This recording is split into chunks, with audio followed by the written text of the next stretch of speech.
The use of ground coffee.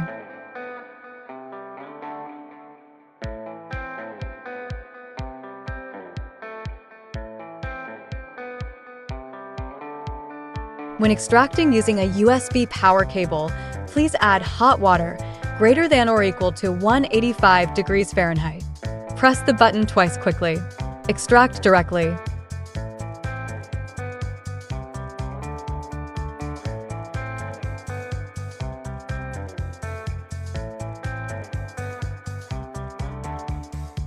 Connect the car power cord.